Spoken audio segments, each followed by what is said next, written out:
எல்லோருக்கும் வணக்கம். உங்களை அன்புடன் வரவேற்கும் தீபாஸ் குக்கிங் எக்ஸல். இன்றைக்கு எந்த சமையல் இல்லை. இன்றைக்கு எந்த ட்ரெடிஷ்னலும் இல்லை. இன்றைக்கு ஒரு வித்தியாசமான சமையல். இந்த வித்தியாசமான சமையல் செய்கிறக்கு எல்லா லேபர்ஸும் மும்முரமாக வேலை செய்து கொண்டு இருக்கிறார்கள். எங்கே மேசேருக்கு சொல்லும். இப்போ டேபிள் எடுக்கணும். இந்த அடுப்பு கேஸ் எல்லாம் ரெடி பண்ணணும்.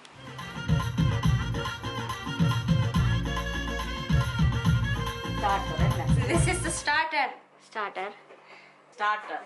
இப்போ lamb chop marinate பண்ண போறோம், ஊற வைக்க போறோம். இந்த ஆட்டெலும்புக்கு முதல்ல சில்லி பவுடர். இப்போ lamb chop marinate பண்ண போறோம். பாபிக்யூ வந்து இப்போ நெருப்பில் இல்ல கேஸ் பாபிக்யூ.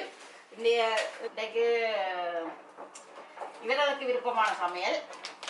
இப்போ chilli powder, red chilli powder கொஞ்சம் கலருக்கு போட்டுட்டு அப்புறம் எங்களோட கறி பவுடரு 3 அதாவது தேக்கரண்டி போடுறேன். மிளகு தூள், அரைச்ச உள்ளி ஒரு கொஞ்சம், தந்தூரி பவுடர்,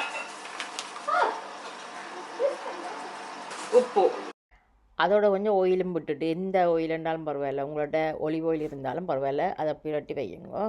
அதோட லேம் மின்ஸு, அதுக்குள்ள கொஞ்சம் பிளாக் பெப்பர், பார்ஸ்லி, இந்த ஹேர்ப்ஸ் ஐட்டம் கொஞ்சம் போடலாம். ஒரிகானோ உங்கள்கிட்ட இருக்கிறத போடலாம். இது இத்தாலியன் இருக்கிற ஹேர்ப்ஸ் ஐட்டங்களையும் போட்டுட்டு, அதோட கொஞ்சம் இது ஸ்பைசி இல்லை பப்ரிக்கா பவுடர், உரைக்காத சின்ன பிள்ளைகள் சாப்பிடலாம் பப்ரிக்கா பவுடர், அதோட சோல்ட்டும் போட்டு எல்லாத்தையும் மிக்ஸ் பண்ணி வச்சுருங்கோ.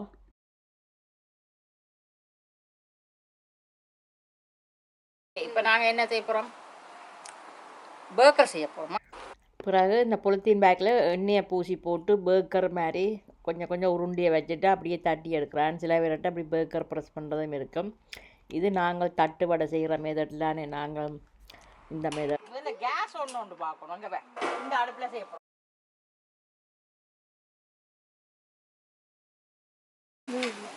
ஆட்டு இறைச்சியை அரைச்சி எடுத்து அதை வடை மாதிரி தட்டி, பிறகு இது ஆட்டு இறைச்சி வடை மாதிரி தட்டி.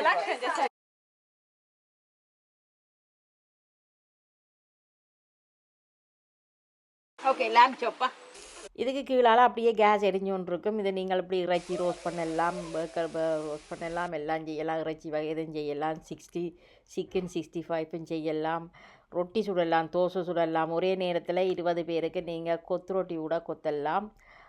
இது இப்போ சம்மர் நேரம் சும்மா அவுட்டிங்காக சமைக்கிறதுக்கு ஈஸியாக இருக்குது. இந்த மெத்தட் சமையல் இல்லை என்றாலும் ஆரம்பித்து முடித்து வச்சு எல்லாருக்கும் பிடித்த சாப்பாடு. டபுள் டெக்கர் பஸ் மாதிரி 2 அடுக்கு இறைச்சியை வச்சு சீஸை வச்சு மேலேயும் கீழேயும் பண்ணை வச்சு டபுள் டெக்கர் பஸ்ஸை மாதிரி செய்து அடுக்கி சாப்பிட வேண்டியான். இதை பிடிச்சிருந்தால் லைக் பண்ணுங்கள், கமெண்ட் பண்ணுங்கள், மறக்காமல் இந்த சேனலையும் இருக்கா சப்ஸ்கிரைப் பண்ணிடுங்க. நன்றி, வணக்கம்.